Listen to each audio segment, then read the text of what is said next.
Good evening. It is 8:05 on the dot, and welcome to hashtag Jeopardy Live panel presented by the JeopardyFans.com. This is the 2015 Tournament of Champions wrap-up panel, and we have currently 5 people that were on the tournament this year.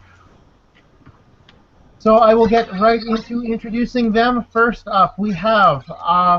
I'm going to go in alphabetical order tonight. I'll take a break then. Okay, so first up we have semi-finalist from Malden, Massachusetts. I met you on Tuesday. Thanks for stopping by the viewing party. Brennan Bushee. So congratulations on how well you did in the tournament, and look forward to talking with you tonight.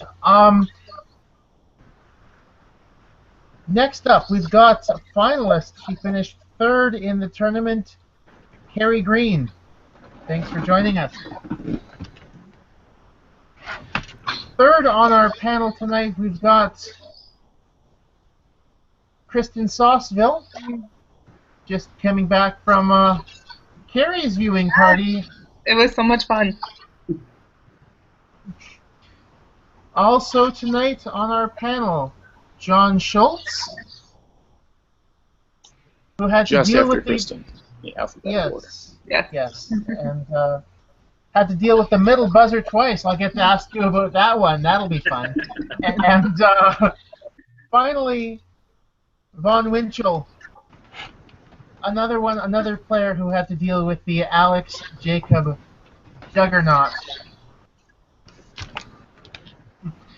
So, I guess the first thing to say really is that this was kind of a tournament of Alex Jacob. Ben Wiles pointed out that Alex was the first player to lock all 4 of his TOC games. I had not realized that. Yeah, I guess... yeah, the first and second half of the final was in fact a lock for Alex, and so that he was just that dominant, and many people on our panel, and I'm sure can attest to that. By the way, a couple of things I'd like to say. We've got, if you have any comments for us, you can use the hashtag Jeopardy Live panel on Twitter. I should be able to read them out. Brennan, I just want to check, is your audio working? Can you hear me? Yes, we can. Perfect. Okay, good. Awesome. Also, right now from Jason Keller, also known as Dick Button. We have a small panel tonight, but I would say 5 isn't too bad. Everyone will get a good chance to talk. I hope he doesn't mind I just call him Dick Button, but yeah, so I guess my first question for everyone tonight, what's it like playing Alex? I can recuse myself. I'm the only one who didn't. No. I did not get a chance to play Alex. Oh, you didn't? Oh, that's right. Yeah. No. That's true. I thought it was a lot like having the best seat in the audience for my match. It was, they were the only games that felt like they took a long time for me. The other games flew by, but those was like, oh, please, let it be over soon. Brennan, what was it like for you? Irritating. I think I know what you mean. I looked on the archive after your game. I think it took 42 clues for you to ring in first. Yeah. Yeah, but the astonishing thing to me is what Brennan did with the remaining 18 after that. I mean, that was amazing to watch. Yeah. Mm-hmm. Yeah, just like one minute he had nothing, and the next minute he had 9,000. I was like, how did that happen? Yeah. Well, and it happened so fast that as we were playing, I kind of didn't realize that if I had gotten out of Brennan's way, he might have had a chance at keeping the game from being locked. But it takes my entire brain just to play Jeopardy, and I wasn't able to recognize that until it was too late. Yeah, you don't think about that. You just think about next question, ring in first. You know, that's well, at least that's all I could think about. There was Somebody asked me why I wasn't clapping for Alex. It's like I wasn't there yet. I just wasn't fast enough. Oh no, Kerry! I checked on the internet. You weren't clapping because you're a bad sport. I know. Yes, I did see that. Yeah, but that lady called me Bangs, so you know, what does she know?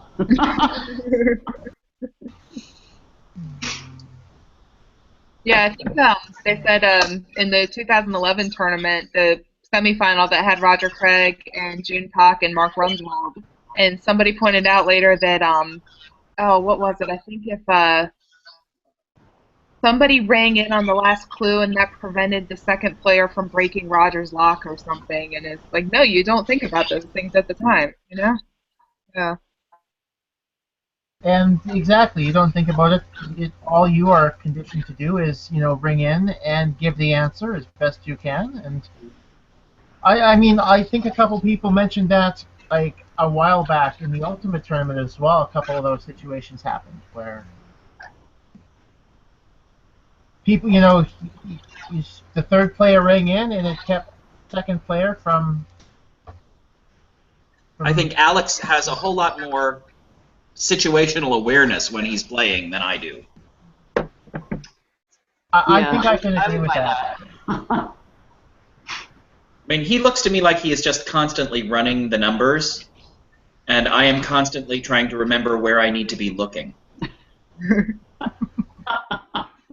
I just don't want to fall off the little platform. Because when I was playing, they raise you up about 4 feet, so.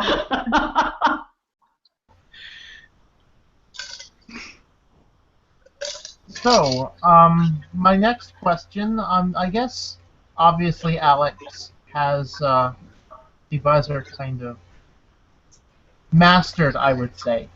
I don't know whether he's a voice person or a lights person. Guessing probably voice, but I've never really asked him, and that's up to him to say how he buzzes in. I definitely am not going to speak to that, but you guys, I'm going to ask, voice or lights? Voice. Voice. I'm not fast enough to do the lights. Yeah.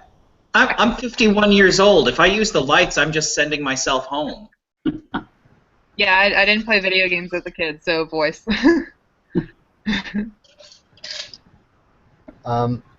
Voice all the way. Sorry, Brennan. Initially, I did lights, but everyone else was doing voice, and they had the timing down pretty well, so I had to do that. I had to switch, like halfway through my first game. And you still managed to, surge ahead. That's impressive. Yeah. Yeah, I got the talk from Glenn about, using the voice instead of the lights, but I didn't have the heart to tell him I'd been doing that. I mean, since my first games, not just in the tournament, but since my first games. So that's kind of cute. You didn't want to disappoint Glenn. I know. Well, he was so earnest, and he, it was heartfelt, and he really felt bad for me, and it was like, okay, oh, yep, Glenn, that sounds good. I'll give it a try. Yeah. Okay, so though I think Arthur might have been, if I remember correctly, well, I mean he's also a huge gamer, but I think Arthur Chu was a lights. But I mean he played a ton of video games, so that probably has a lot to do with it. Moving back to that's true. Yeah. That's all I can say. I can't imagine.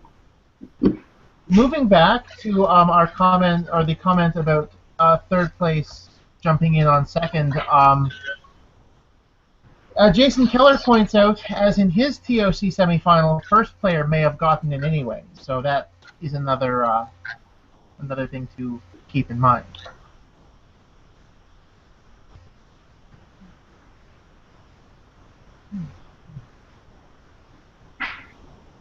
So what I'm going to ask, obviously, Kerry, you were on stage at this point, but the finals, there were, I mean, obviously, Alex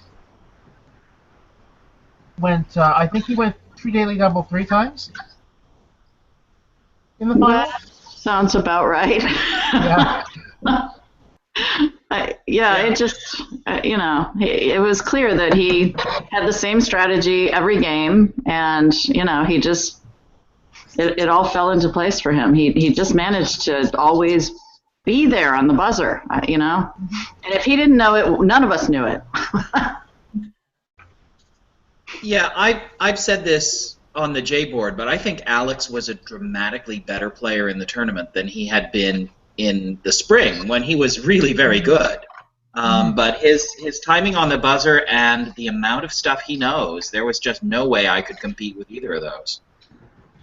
Do you think the difference in Alex regular season to Alex tournament is similar to Brad Rudder regular season versus Brad Rudder tournament? Because Brad kind of got off. I mean, Brad's 5 regular season games, he won his 5 games and he won $50,000. And then he came in and laid completely utter waste to his Tournament of Champions. I'm sure if Bob Fleener is watching or ends up watching, he will probably smile and nod at how him and Doug Lash played his quarterfinal against Brad Rudder, but I'm wondering because I mean obviously Alex was very, very dominant this week, the past 2 weeks, and do you think that can be chalked up? I don't know, Andy. But, I think most of us would have to be better students of the game to answer that. Brad's regular season and tournament were a while ago now. But I actually thought that I watched. I saw. I was kind of DVRing, and watching in batches between when I was on the show in January and the tournament. And so I would see, on Jeopardy Twitter, sometimes people would get excited, and I would say, oh, I might see this person, so I should start watching. And Alex's first or second game, I said, this guy is dynamite. Like, I said, I don't know how anybody's ever going to beat this guy. He's really good. So I think that he was amazing in the tournament. I think he was really incredible, but I thought that from day one, so I can't really say. I do think that he was training. I think he was studying all the time and working on his buzzer all the time. I think maybe that toilet paper roll dispenser was big. I thought he was great all from the start. Well, I saw his first game in person because there was only one game in between me and Alex, and I knew right then. I said, I'm going to see him again. and I mean, right away it was like, well, my 6 games aren't going to stand up very long next to him.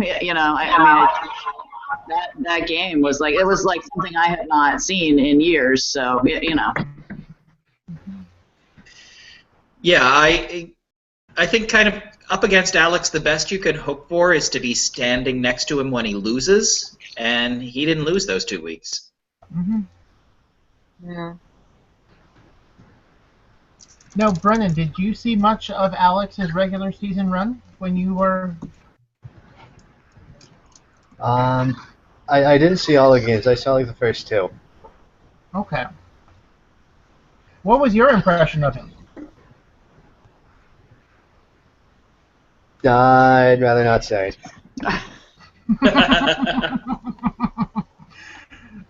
So you're taking this is a family panel, and I don't feel like swearing. Okay. Well, let's just say that didn't stop Dan Feitel last week, but. No, I wish I was there. Oh dear. Okay. Yeah.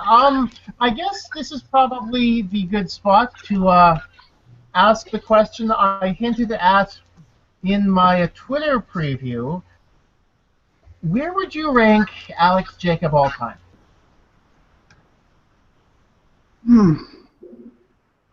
Well, I would like to see him play Ken and Brad and Arthur Chu and Ben. I think those would be very entertaining games.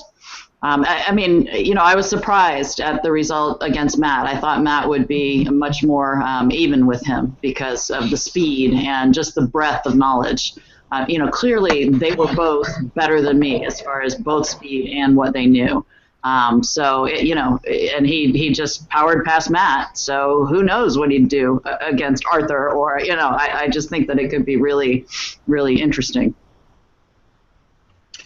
They need to hold a special tournament and find out. And invite a lot of people. That one I would want to watch. You realize there's a chance they might invite you to it, Kerry.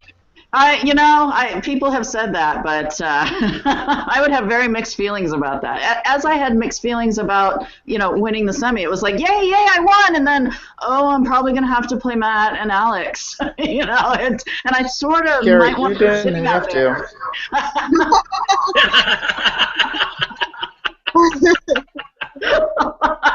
I would gladly shoulder that burden. John, were you the alternate for the finals? Well, it's all one day, so there's no alternate. But I was the alternate for Kerry's semi.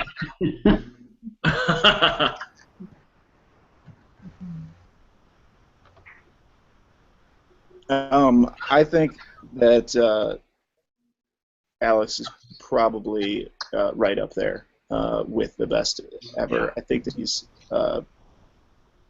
taken advantage of some recent technology like Roger Craig has to kind of aggregate all kinds of trivia from everywhere and study it very quickly. And he's also, I think, got some buzzer practice in there as much as you can, because really it's just like you have to be the first one after the Jeopardy judge hits his buzzer, so it's hard to practice that specific timing. But I think he's really, really up there, and I told Brad as soon as the tournament ended, I was like, I can't wait to see you guys play when next time they put a retro tournament together, because I'm sure they will. Yeah. I think so, yeah. Yeah. I have been saying all week and then revising my number up. I started out by saying probably to Alex that I think he's one of the 10 or 12 best players of the last decade. And I do, but I think he's also probably very much higher than 10th. And I kind of don't know exactly where I'd put him, because when you get up that high, first of all, there's not a lot of difference between 1st and 5th, and also when you're the sort of player that I have been, and you look up at such a lofty position as that, I spend too much time looking up there, my neck gets sore. They're just on a completely different plane from me. Well, I would say my thought, Alex Jacob, probably at least 3rd, if not 2nd. Just with what he was able to do against the field in this tournament, I would say he was more dominant than Roger was. I would say he was he was up there with Brad Rutter. And because, you've got to fit Ken in there somewhere too. I think the next Super Tournament will have a final of Brad, Ken, and Alex. And honestly, I think Alex Jacob probably realizes this, and he's probably going to set his own preparations on how do I beat Brad Rutter. Do you think that, you guys knowing Alex, do you guys agree with that? Well, he told me he's already thinking about it, getting a little anxious, So I think the pressure is there. And that's one of the things about being on top is, people are always coming for you. And, it's just, people are talking about that match and they're anticipating it. And, he's definitely thinking about it. Think about Matt is 23 years old. What if he, went on a preparation spree like Alex did. I think his potential is not fully tapped, and it's very exciting to contemplate what somebody like Brennan and Matt, what they're capable of, because their brains are still, just sponging it all in. So, whereas I had to really yank it out. Okay. A stat, actually, that Ben Wiles has so nicely brought forth for us. Alex has beaten 2 people with 6 or more wins. Ben Ingram has beaten 3. Brad has 13. Roger 8. Ken 4.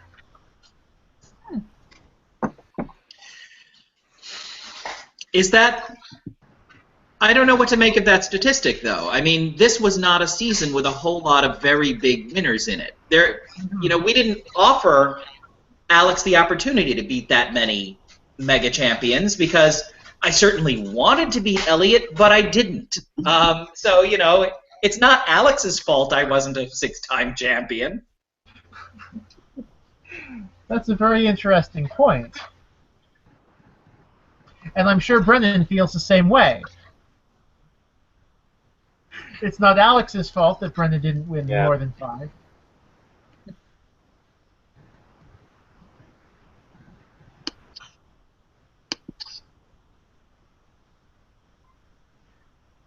But so yeah. By the way, if anyone else has any thoughts on where you think Alex Jacob fits all time, you're certainly. Ooh. I already have a thought here from Megan Barnes. I've long said that the baby has already been born who will one day defeat Brad Rutter.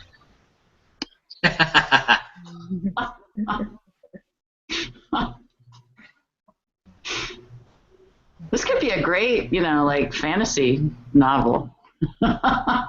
Maybe it'll be one of my kids. Yeah, that's right. You said Matthew was already starting to ring in, and Yeah, maybe Justin and I have bred the person who will take out Brad Rutter. Yeah. Well, great pedigree. Okay. Well, Alex's mom told me that when he was 7, he said that was his goal. He wanted to win the Tournament of Champions. And that's why he did, because when I was 7, my goal was to be in the Tournament of Champions. Well, I mean, when I was 7, Jeopardy wasn't on, so I wanted to be on Jeopardy. That was enough for me. So, all the rest, it was like, yes, I was motivated, but it was all just, I wasn't working for that specifically. Clearly, you need to aim high. Yeah. Jeopardy was on when I was 7, but Alex Trebek wasn't hosting it. Right. And I think my goal was probably to be an astronaut.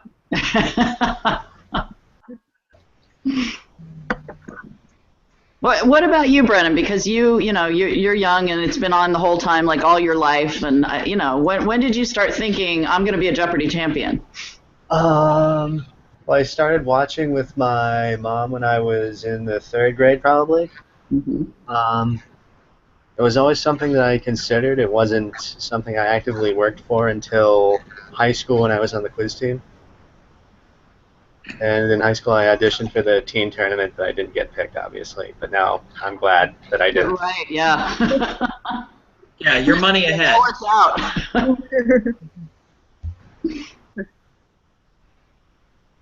Yeah, I went back after filming, but before my episodes aired, and played an alumni thing that they do around Christmas, New Year's time at my high school, and I played against the current team, and they have like 4 teams now, the A, B, C, and D team, and every one of them beat me in my cohort, and I said, I was like, hey guys, I'm gonna be on Jeopardy, you guys should watch next week. It was like, I can't wait until next week when they get to see, oh, we clobbered that Jeopardy champion. And I was kind of talking to him, and I was like, I know you guys could go on Teen Jeopardy right now. You can go on College Jeopardy next year. Maybe hold out. Maybe just wait until you can go on an extended run, because save your eligibility, you guys right? are good. Exactly. Yeah. That's interesting because I think that's part of Keith's theory too. Is that again, if you feel you're strong enough to go on an extended run, don't go for teen or college Jeopardy. Wait until you can, or try out for the adult show. Yeah, I think for everybody except Pam, that's probably the right course. It was like the morning of the first day of taping. I saw somebody tweeted about some research about taking notes by hand versus on computers, and I looked into it and I saw that Pam Mueller had was like one of the researchers, and I was like, wait, Pam Mueller, like that one? And sure enough, Yes, it was. that one, yeah. And then I looked into her history on J-Archive and saw that she had been in like 4 tournaments. So that's like, I think, an outlier. You can't count on that if you enter the college tournament. Right. Well, I mean, it is, in the end, a television show, and there are certain things about television that have nothing to do with how strong somebody is playing the game. And, Pam ticked a lot of those boxes. And that's, I mean, that's no detriment to her. She didn't, like, choose to be, young and cute and all that. She's just a fabulous player and all of that other Who would choose that, right? Right, exactly. It just, I'm going to be young and cute. But, I think it's wonderful, actually, because, I think she gave a lot of girls the opportunity to say, hey, she can do it, I can do it. Yeah. And I think that's, we don't have enough of that, and I thought that was great. One thing where I'm kind of zag the other way, I guess, is I would normally agree that if you think you're a player who can go on a run, that maybe confining yourself to one of the tournaments isn't the greatest move. But my only concern would be at this point in Alex Trebek's career, like, we don't know what's going to happen when he retires, if he's going to retire, like when this current contract runs out. And I honestly would kind of trend toward advising someone just try to get on as soon as you can, Like, maybe if you're a teen and you're waiting until you're an adult, like, we don't know, what's going to happen if Jeopardy has a new host. Will the new host, fit in seamlessly or not be as good? And I would say, like, just go for it as soon as you're eligible. That's not in terms of money, but just in terms of wanting to be on the show. Good point. Don't let the, Yeah, I get it. don't let the perfect be the enemy of the good, I don't right? want to think about what it could be like, what terrible things they could do when Alex is gone. So it's just like, I don't want to go there. Like my kids, Yeah, I think you've got a very good point. Yeah, I'm gonna tell my kids, like, try for Kids Week. Even though it's just one day, like, the show in its current form is on the air. So yeah. I mean, I think the best we can hope for is that it becomes something like The Price is Right, where that's the best case. Yeah, that's the best case scenario. I mean, yes, they're letting Bob Barker contestants back on, but yes, I mean, again, that's the best case scenario. Drew Carey is doing a strong enough job with the show that it's still on the air. Whereas the shows have gone through, like, lots of different hosts. So. Mm-hmm. I don't know. Though I do say, to be honest, from what I have seen, especially with how Jeopardy seems to be going, it looks like they're trending. Looks like from what I saw, the median viewing age is trending downward for Jeopardy, which is a good sign. Yeah. So I mean that obviously. Well, I think about Jeopardy, and when I think about, a new host, I don't know what's going to happen, but I don't think it's necessarily a death knell. I think it's a very solid game format. And, if you compare it to something like 500 Questions last summer, which had a lot of good content and a lot of good players, but the game format really needed some tweaking. I think this game format is really very solid, that there's a lot of equality of opportunity, and that most of the time it really does, the people who win, really, you can make a good case for their having won. Mm-hmm.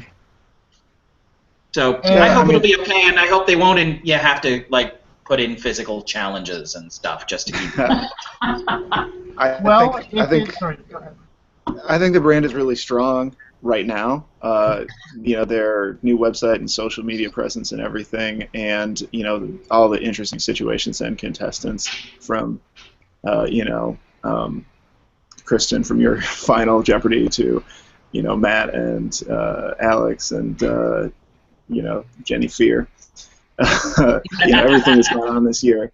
Yeah. The brand is really strong, and I think that the show has it hasn't really squeezed the golden goose. Millionaire is in kind of a sad spiral. I feel like they really push that hard out of the gate, and I think Jeopardy has just got staying power. Yeah, I mean, the Jeopardy game has, for the most part, been the same for the last 50 years. Yeah. And so, I mean, obviously, it's got that staying power, and Alex Trebek was able to replace Art Fleming. Hopefully, that when Alex retires, whomever the new host is will be able to replace Alex just as capably.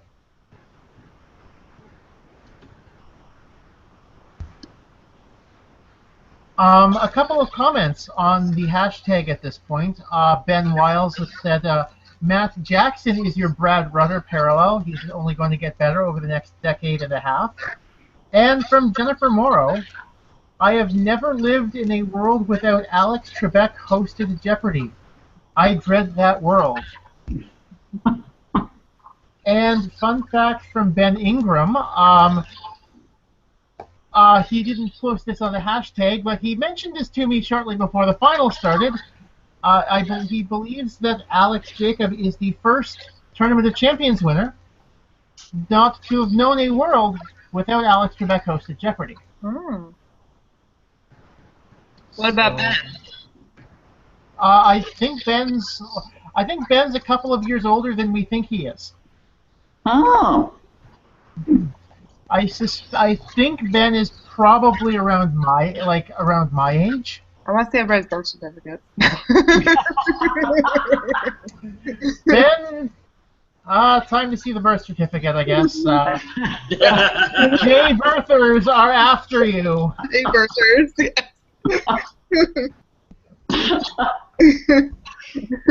I might also point out, Kerry, that he thought that you were a lot younger than. Well, that's always nice to hear. Yes, because the way he worded it to me was that going into the final, we were guaranteed of having that happen. Well, hey.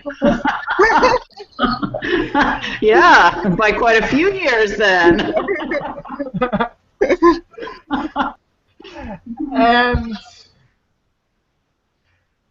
And I mean, it seems like a lot of people who are watching thought that way this week, Kerry. So. Well, it's just because I have so much fun. Ooh, another interesting idea from Jennifer Morrow. They should take Jeopardy on the road and have branded local competitions. Oh. I wonder. It would be nice to include, to make it easier for people who don't get to an audition city easily, whether that was taking it on the road or doing auditions in more places or, I feel like it's difficult for a lot of people to, look at how far you had to travel. Well, to be honest, my traveling was by choice. It was, I deliberately chose Kansas City as I thought that was probably going to be my best chance of getting an audition. I am probably in a unique position where I... So you're saying people from Kansas City are dumb? No, not at all. I just thought... to be honest, I felt that there are, Austin is a popular audition city. New York is is a traditionally popular audition city. Washington, D.C. is a traditionally popular audition city. And so, I decided I was going to try for a less popular audition city, or, a less traditionally popular audition city, in a spot I hadn't been to before. And Kansas City fit that for me, and that's why I picked it. And it happened to work out, and but you've got a point that it would be nice if they could go to more cities. No, I guess sorry, I didn't mean to step go on you ahead, there, Vaughn. Andy. That's fine. I think Kerry's made a really good point. I think that if you look at the people who play Jeopardy, we are a very bourgeois group with a whole lot of education, by and large, typically, Mm-hmm. and we are typically also people who can afford to pay our way to California, put ourselves up in a hotel, and not worry about the cash flow if the prize money doesn't come in for 120 days after we air. So it can be 6 months from the time you buy your plane tickets till the time Sony pays you your $1,000 if you finish in third place. And that really does mean that there are people for whom the cash flow issues are just prohibitive. And I think that if Jeopardy did go on the road, that would probably open the door to more contestants. I hadn't thought about it till Kerry said it, but I think she's absolutely right. Well, there was the lady last year who did the GoFundMe because she had gotten fired the day after her audition and then had a new job, but the paycheck wasn't going to come until after the taping. Right. But, okay, there's one. But and we know people are going to think to do that, so I like the idea of kind of shopping around so that people wouldn't have to do stuff like that. Right. Without naming names, we all probably know of a couple of other recent GoFundMes, but that still, we're in the single digits. And, when people talk about change in who's on Jeopardy and out change and that sort of thing, there hasn't been, I don't think, a whole lot of talk about sort of socioeconomic out change. It might be a good idea. Yeah. I wonder if there is some way of setting up some sort of, I don't know, fund. Wish where I Jacob to work on that now. Yeah, he could put up the seed money. Yeah, I mean, I've thought about, wouldn't it be nice if the people who win a lot, kicked in something like a foundation? You'd have to apply if you're, they tell you at your audition, yes, we really want you, and, you just think, how am I going to pay for that? For that segment of the population, it'd be great if there was something, that they could tap into. Mm-hmm. And I know that, obviously something like that is possible. Something like that is definitely possible. I've seen examples of it in other areas, and I think that if that would be something that would be awesome to get together. And maybe, I know Arthur Chu has spoken on panel about something very similar, again, that exact similar problem. And he said, he himself said he was very lucky that he was in a position to be able to afford it at that point, because even a year prior to his run, he said he would not have been able to. Mm-hmm. Let's not forget that it's a business, and Sony is in this to make money. They just make too much money just by staying in one place. I don't think it'd be worth it for them to go on the road, because I think people still watch it. The same number of people still watch it no matter where it was. And what I would do if I didn't have the money to go out to California, I think I would have sold shares of my winnings. Yeah, that's a great idea. Someone did that with some race car driver did that. He sold shares of his future winnings. That's cool. I'm so disorganized, though. I just imagine, like, living the producers, you know, and having sold 185% of my winnings. This is actually a very Alex Jacob idea, because I know a lot of guys who sold stakes in themselves to poker tournaments throughout college. I mean, I work at a bank, so that solution sort of comes naturally to me. So, taking this in a slightly in a direction with slightly more levity.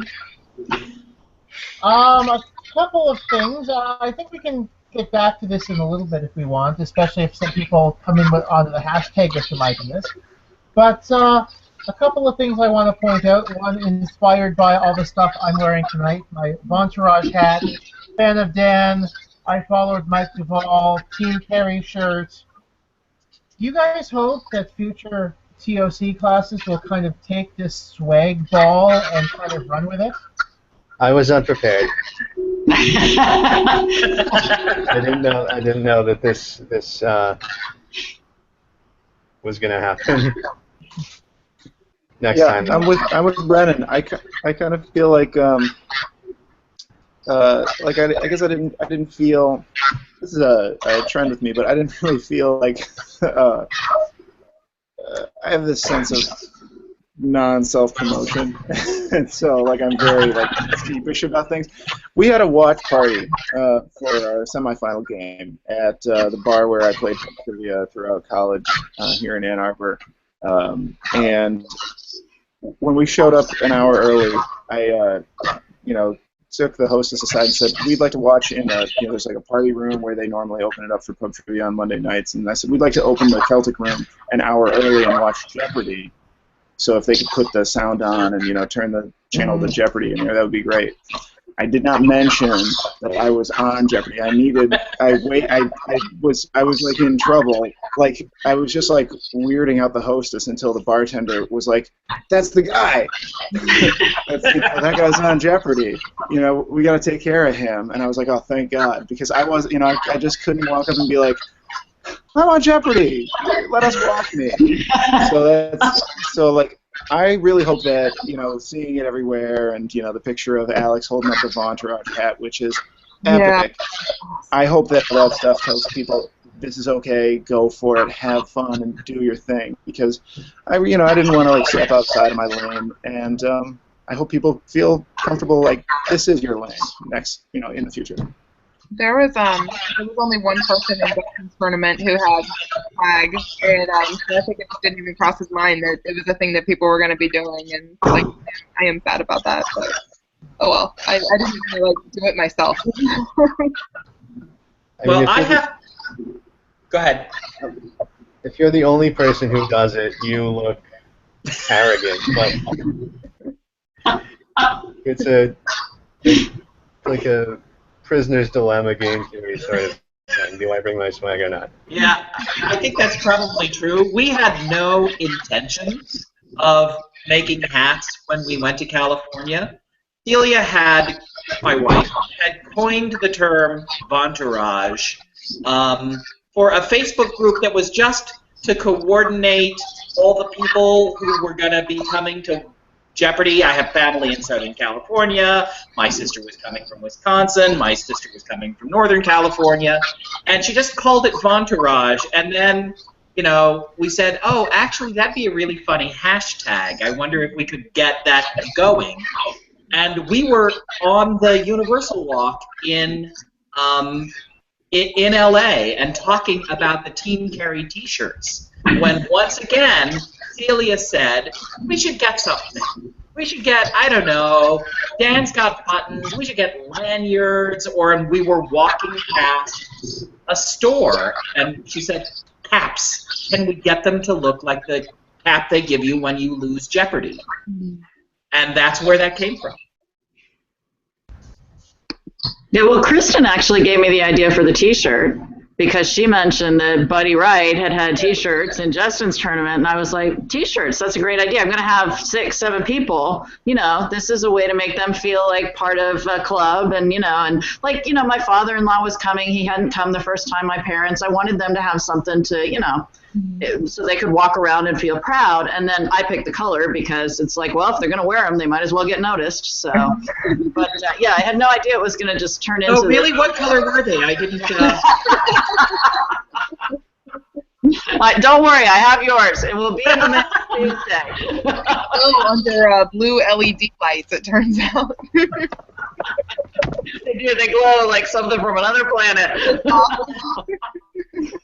Yeah, but I think it's a great idea. And actually, we like Jennifer, we were talking, she's just, got all of these ideas, and she wants to make some for everybody who was in the tournament, and, put Elliot's face on a cheese board. And I mean, and you can do that now. So, yeah, we thought he was the best one for the cheese board. But Brennan is absolutely right. I think if there are not enough people doing this, and you are doing it, you will look like a jackass. Yeah. Buddy's was cute though, because it was his family, and it said Buddy Wright Fan Club, and that was a nice way to do it. I don't think anybody looked at that and thought oh, they went too far or something. Yeah.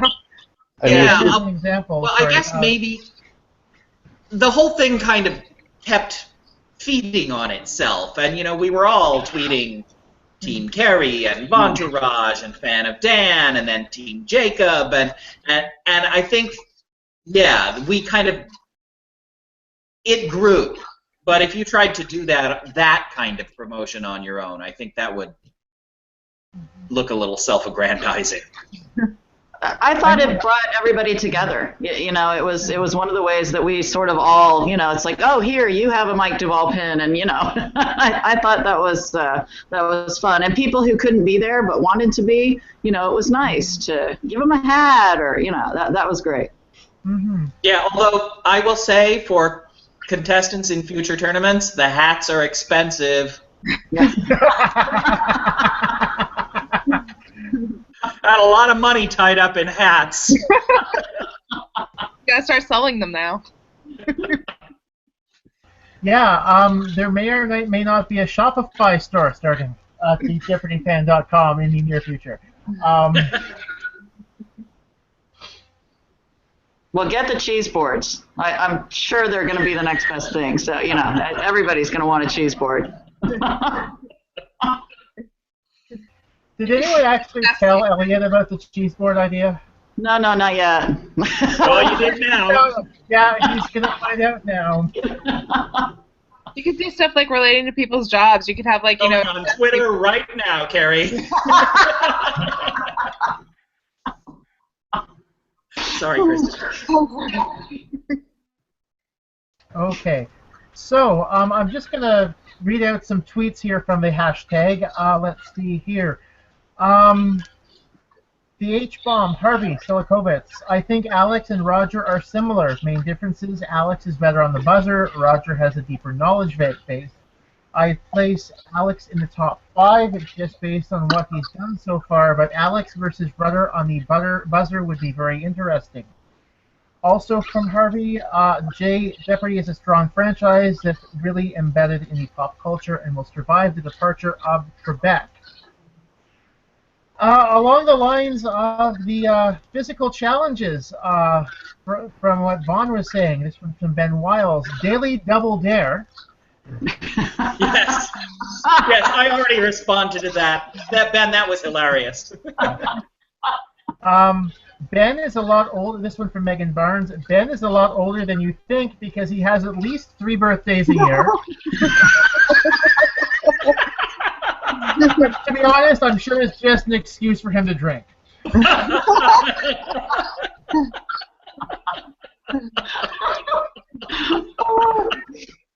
One reminder from Jason Keller. If you're playing Scrabble, out change is not acceptable, so don't try playing it. Ben Wiles has said Wheel of Fortune goes on the road all the time, doesn't do ratings one way or the other. Jennifer Morrow, what if a player sells 25,000% of winnings, plans to lose, And now the other two players wave in, hashtag Jeopardy Live Panel, hashtag now Ula Dance. And from Ella_Soul, hashtag POC 2015, hashtag Jeopardy Live Panel, makes me want to hug Brennan Bushee even more now. Great to see contestants without the game face on, hashtag hugs for Brennan. Oh, that's nice. Brennan has fans. Okay, Brennan And the won hashtag tonight. finally.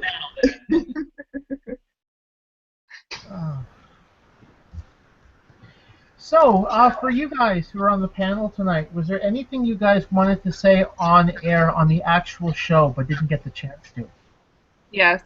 And I ended up doing it during rehearsal the next day. I always thought, like, okay, well, at some point, you know, in the tournament, if I'm losing in a lock, I'm just not even going to answer final, and I'm going to write that I love my sons, Matthew and Ben. And because I never seem to manage to find a way to work them into stories, you know, like I had stories on my card that I had figured out how to mention their names in, but Alex didn't ask me. He asked me the one story on my card that I couldn't work my kids into. And why I didn't do it when I wagered 0 in the quarterfinals is beyond me, because why did I even try to answer that question? I just would have been upset if I had gotten it right and not gotten money for it. So that's like my big regret, is that I didn't say or write my kids' names during any of my games.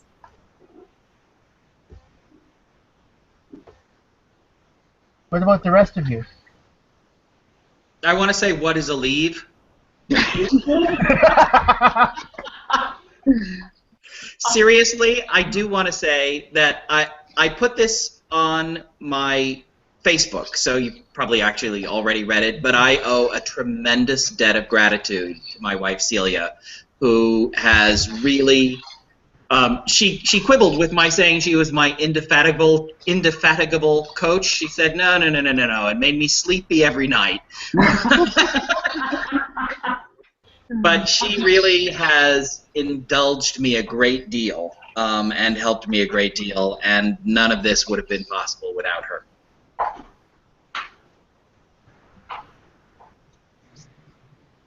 Yeah, as far I as wish I'm I had said. oh, go ahead, John. Go ahead. I wish I'd said, "What are Jack's brass cravats?" Or Andy, you were probably all over this one. Who were the Edmonton Oilers? Yeah. My vague memory of hockey from before I was cognizant of anything that was happening was 5 years off there with the Islanders, and that really put me in a bad spot. But the one thing that I was really kind of cheeses me off was I brought my Block M flag. You may have seen my pictures. I took them in the fake studio with the cardboard cutout of Alex Trebek. But Megan Rafferty Barnes, advises on J-board, if you're going, make sure to bring your props. And so I brought my M flag to my original tapings, and then Maggie said, I don't know if we're going to be able to get that out there for the picture. And so then I went back for the tournament, and I was like, well, surely we have more time. We're going to be doing, silly promos. We're going to have all kinds of time on the stage, whatever. I can fit something in with this flag. And it never happened, and I was a little bit grumpy about it. And just today I was thinking that I really wish that I had just said, okay, I'm happy with 17,000, whatever. That's my wild card total. I'm going to bet 0 and write what is M, Block M for my abbreviations. Garbage. Final Jeopardy. Yeah.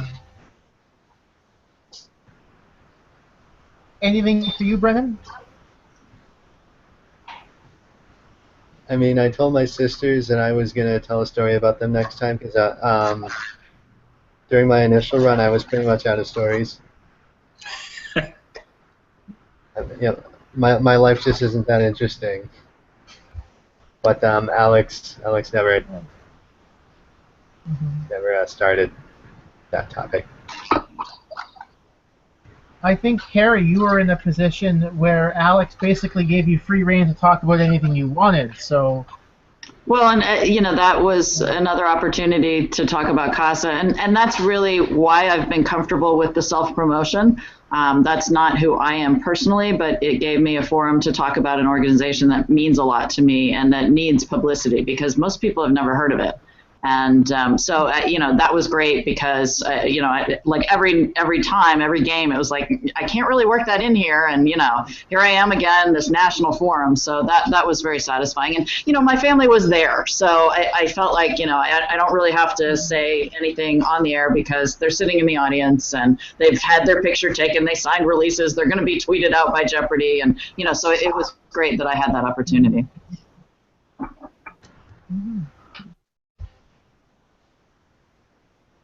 So, I'm going to ask you guys, for the benefit of those who don't really get the opportunity to, or you know, or I should say, better way of wording this, you guys have probably told me this already, but the general viewing audience probably doesn't know, but this is now time for the Ingram question. What did y'all have for lunch? Like, during taping. Regular or tournament? Because that makes a difference. Tournament. I'll start with it, because regular I always had like a salad so I wouldn't get tired, but tournament I had already, the first day I had already taped, and second day I wasn't playing, so I was, you know, finally able to have like burgers and sandwiches and candy bars and soda and stuff during lunch that I didn't do, you know, when I was like an active player. So that was fun. Brennan, I think you've probably not had the opportunity to answer this one before on live panel, so here we go. No, this is my what first did you have for lunch? Well, on the Tuesday taping of the Tournament of Champions, I remember very clearly what I had for lunch. I had a turkey burger with avocado spread and chipotle sauce. It was delicious. And on the Wednesday, do you remember as much? No, I've chosen to forget.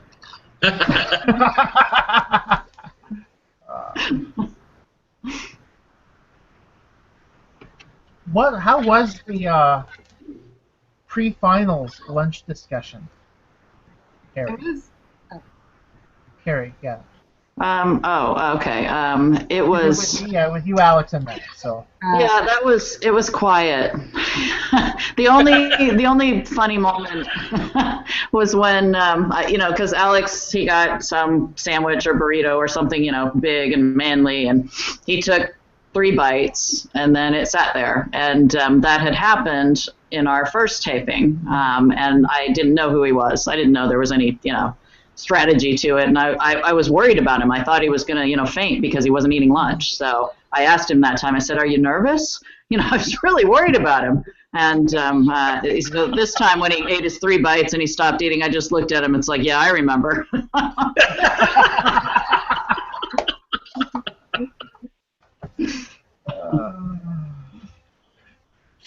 But yeah, Matt was very, you know, intense.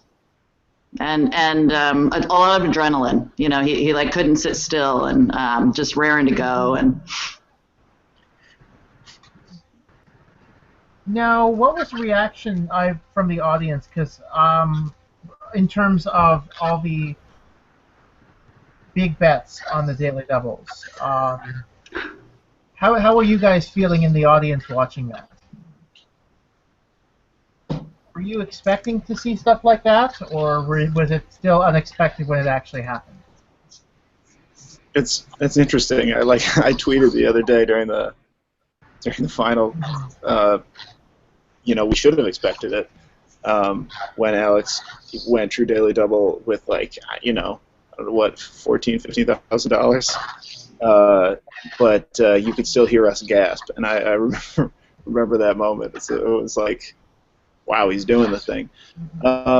Yeah, on the one hand, I expected it all the way. On the other hand, it's really something to see it happen. Like, I kind of expected to you know, bet everything every time I got the chance, like during my original run, and I bet, I think above like the median, I think above an average bet, but it's something to bet everything. It really is. So I think I was always a little bit like, here we go.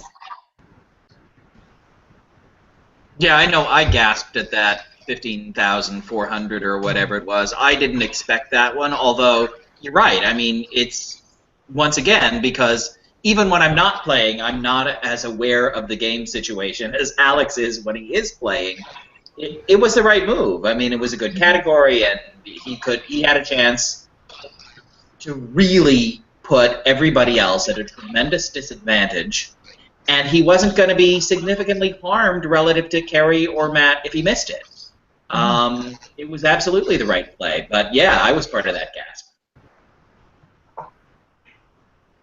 I do have a funny story about a different daily double, the one that he bet 100 on, and but that he waited a little too long, and so there was an issue about whether he got the answer in on time. So they stopped tape and they went and they reviewed the video, and by then it was pretty close to the end, and we were hungry, and we wanted to have our champagne, and Alex, when they were all gone, looking at the tape, he said, "Sorry guys, I messed up on that one."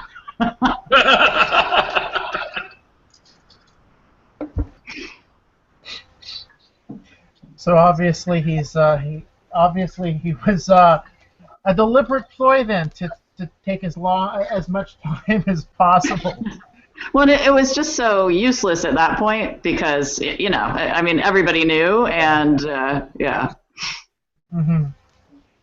Yeah, I was like, well, it makes a difference, but yeah, it was on the $100 wager. So. Right. Well, and in the tournament games, we knew that the whole board would be played as well. So, the timing wasn't as important as it is in a regular game. And I kept wanting to say to Matt, "Slow down, buddy. It's okay. We're gonna play them all." Right.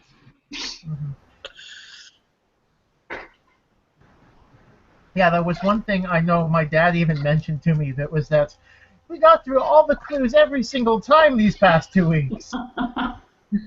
And he was very happy with that. He's very much Team 61 there, so.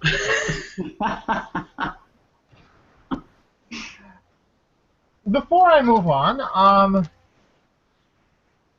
couple more tweets. This one I think is directed towards our friend Mr. Schultz from Jonathan Graham, who appears to be an Ohio State alum. Let's go Bucks beat Michigan. I was just replying to that. I will be in row 1, right behind the OSU bench. I'll be reminding them of their recent failures. Yes. And after this weekend, I don't really see the Bucks going, much of anywhere, since they didn't all day.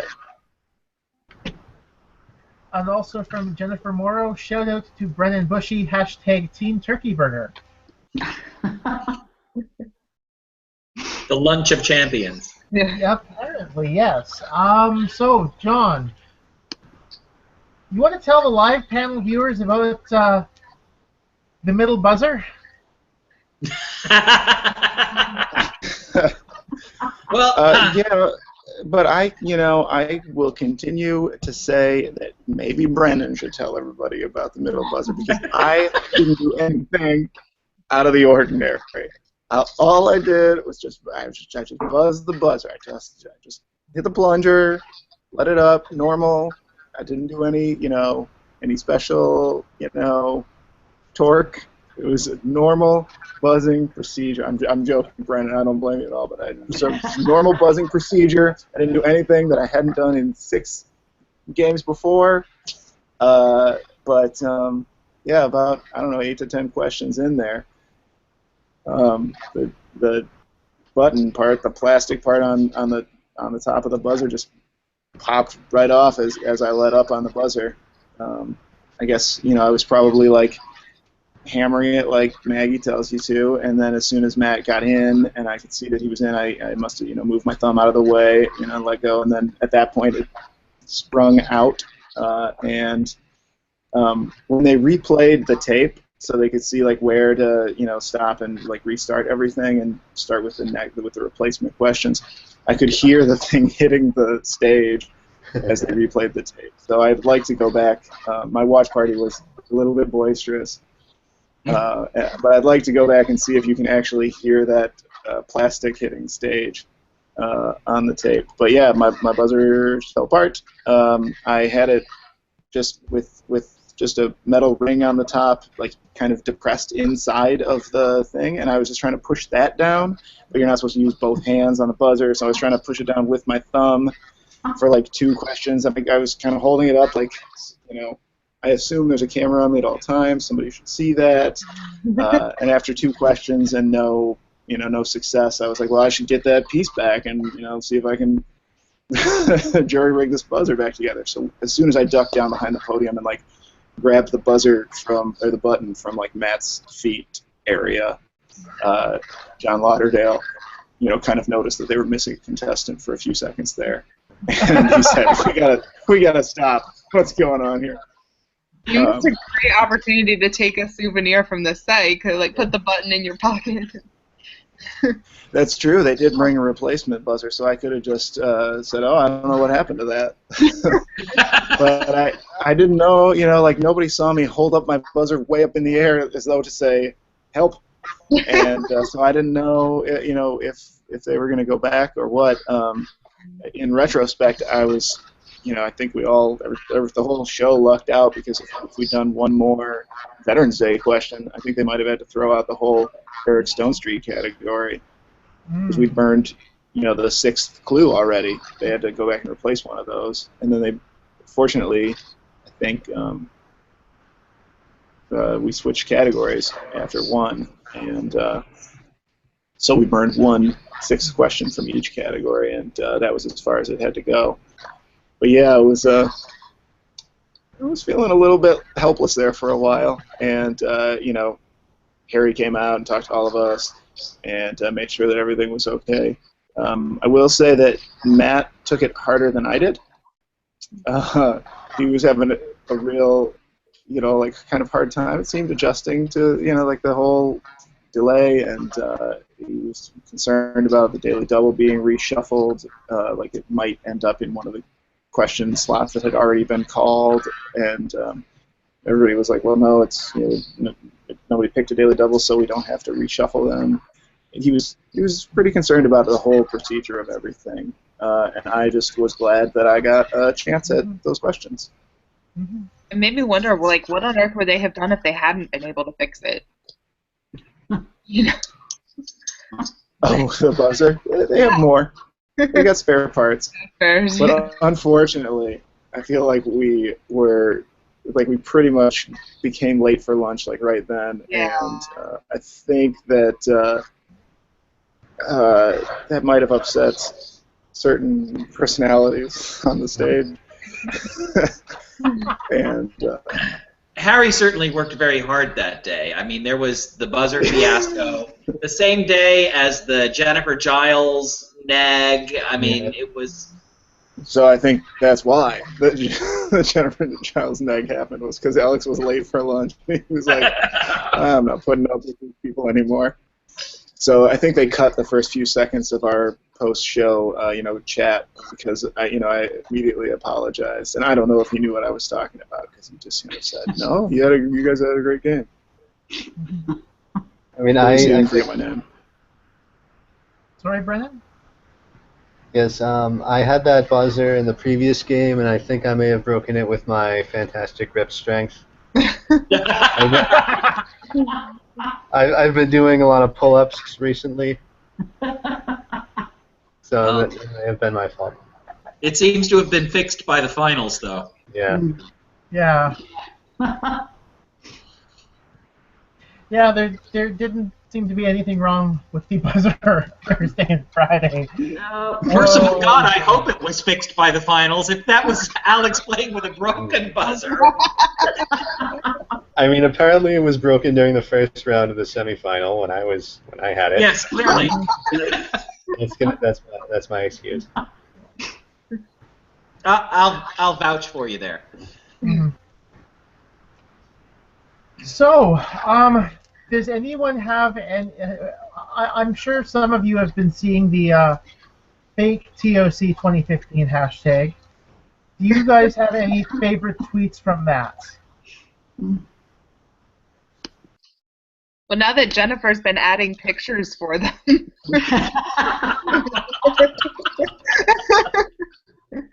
Andy, I love that restaurant. The pictures of the restaurant. Soroka's Green Room Restaurant. Andy, can you pull up the pictures and screen share them? I can certainly. Let's see if I can get this to work. 1 sec. Oh, the Green Room Restaurant. Okay. Yeah. Let's see if this. It was nice to, like, just to distract everyone. Greg Soroka opens an amazing Green Room Restaurant, which nobody wants to leave, and then Jennifer made a picture for it.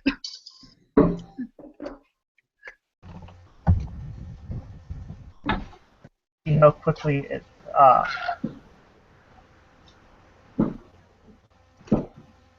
I think my own personal favorite one. There's quite a few here that I think I'm going to quickly download. Let's see. Oh, here we go. Let's see here.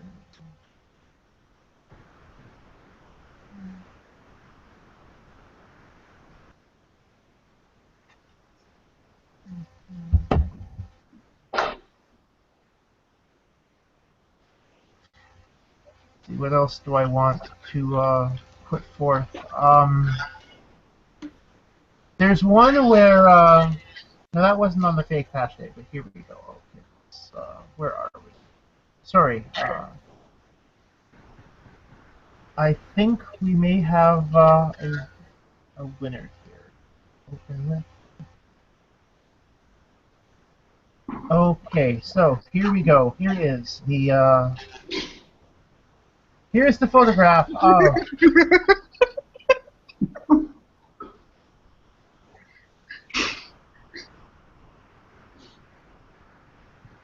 the green room restaurant run by Greg Soroka, and yeah, I would say that's definitely my favorite as well. Although I'm partial to my own, where I said that on Friday of the quarterfinals, Scott Lord got a perm in between Jeopardy and Double Jeopardy to match the hairstyle of Michael Bilo and Alex Jacob. But that's always a favorite of mine. The fake TOC hashtag. I hope Oh, there's also Alex in a clown, looking like a sad clown when he doesn't have a Team Kerry shirt. And also we have Heels Rule 1988 Jordan with the picture of Beauty Queens Ben Ingram and Alex Jacob doing the passing the coronation of the new champion. Oh, yes. Yeah.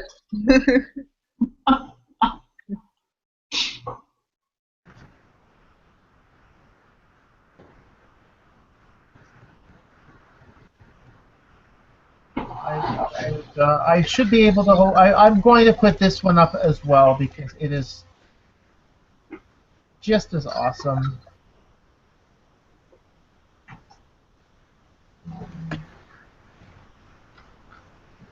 Let's see, where did here it is.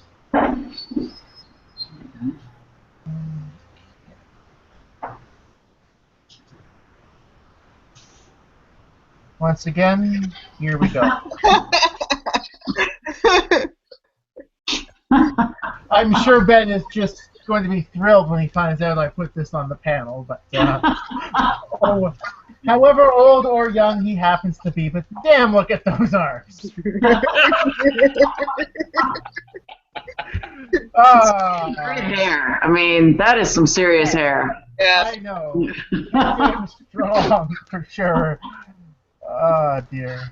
Okay. So, I guess another question I have, one more on my own list. Are any of you guys going to take a break from watching Jeopardy now that the tournament's over? Or are you guys going to keep watching? No, we're still watching. We've changed how we watch it. Like when I was, training or whatever, we would record it and we would watch it after the kids went to bed so that I could really listen to the questions and listen to Alex's voice and practice ringing in. And now we just turn it on when it airs.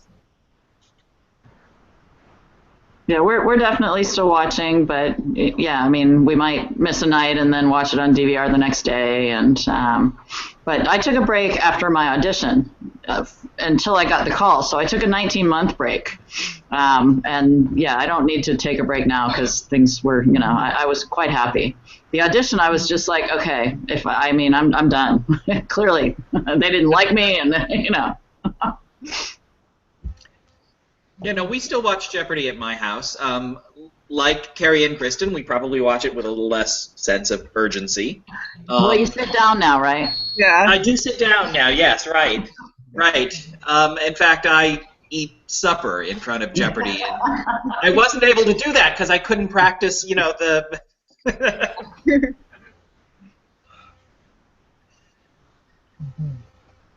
What about you guys, John and Brennan? I'm still gonna watch, but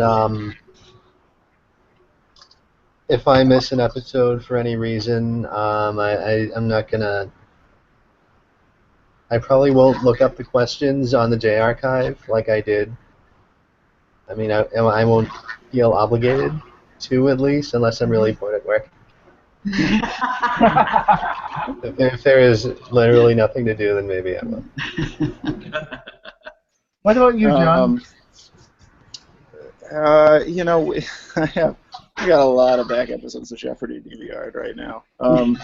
After I was on the show, we watched a lot before I went and taped, and then between taping and my air. And my wife got a little bit over Jeopardy, and so I feel like at this point I got a lot of feelings about Jeopardy right now, and I'm sure I'll be back, but right now it's pretty.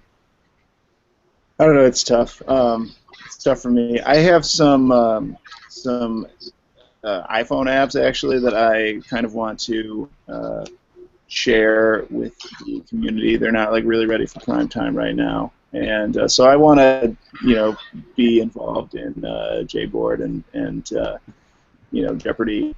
Twitter is a great place, but it's a nerve right now, so it'll be a while before I'm watching a lot of Jeopardy, I think. Okay. I find that a lot of it's a mixed bag when I ask people that question after the tournament. I know from last year's tournament, some people obviously still watch, and others have kind of taken quite a bit of a break. So, I mean, obviously, there's no wrong answer to that question, in my opinion. People sometimes tire of it and get over Jeopardy preparing for the tournament. So does anyone have any questions that they want to ask of anyone else on the panel that I might have possibly missed? My notes were pretty comprehensive for this panel, I'd say, but...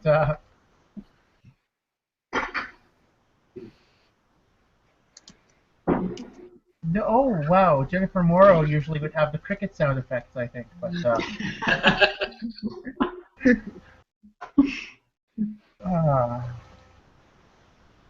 Or maybe that was Sarah McNitt. I can't remember. It probably was. It was Sarah McNitt who had the cricket sound effects a little bit late last time. But can I say that? Yeah, sorry. Sarah McNitt sent her family to my watch party at the bar in Ann Arbor, which was amazing. That's awesome. Just really delightful. And Sandy Baker also came from the other side of Metro Detroit, which is kind of a large area. So that was a great surprise to me. I mean, she kind of gave me a heads up because she saw on Facebook I posted where I was going to be. but I really didn't think she was going to make it from East Point when I posted it, so that was cool. Oh, you and talking about people who traveled like an hour and a half to go to I know, but they're not people that I've previously chatted with on Google Hangouts for hours. It came out of the blue for me. I was impressed. Fair enough.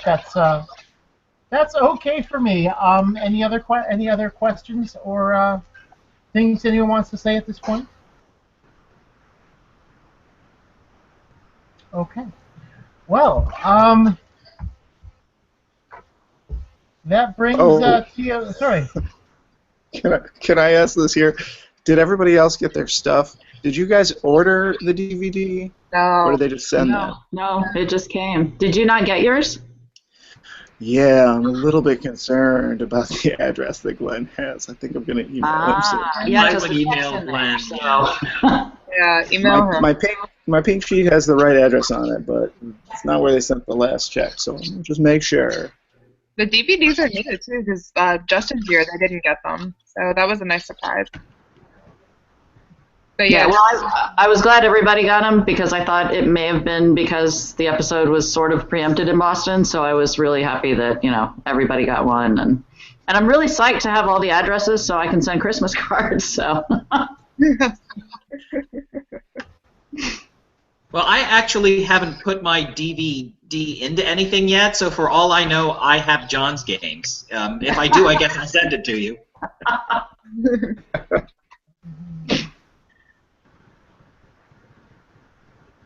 Okay. Yeah, I mean, obviously that's a big concern. Yeah, because if they don't have the right address. But, I can't say I've heard that one before. Yeah, so back on Jeopardy's back tomorrow night with comment from Jason Keller. I don't know why, but I feel like everyone on the panel needs a hug. Aww.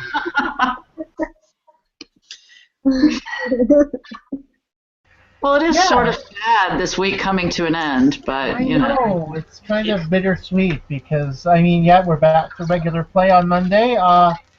Laura Ashby's the returning champion, and she's created a Twitter account since her first game, and I think she's going to kind of be a bit of a Twitter star over the next 24 hours, with probably responding to a bunch of the haters on Twitter. So good for her. Good for her. Yeah. I think she's gonna own it. So I'm quite looking forward to seeing tomorrow's show. I surely hope she does. I hope. Oh, me too. Me too. We got Yes, I have a recommendation for her. There's a GIF that's made its way on the internet. It's Woody Harrelson from the movie Zombieland, like wiping his tears with money. That's perfect. Yes, I've there are plenty of situations when I wanted to use that I haven't gotten a chance to yet. That's great. Yes. That's great. Mm-hmm.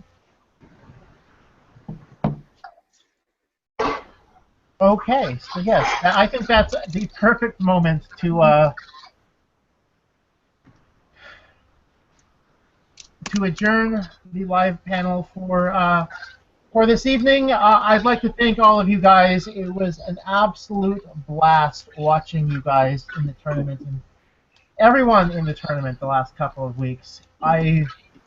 It's my hope that the next Tournament of Champions is as good as this one. So they definitely have they will have a tough act to follow for sure. So It is my hope that the next Tournament of Champions is 90% as good as this one.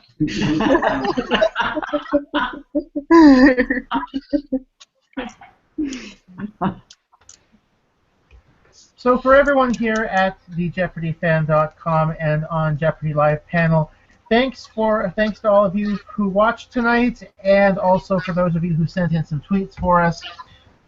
Once again, I am Andy Saunders. I'm just going to bring the credits card up right now. Thank you guys for taking part. Thanks for listening. Thanks for watching. Have a great night.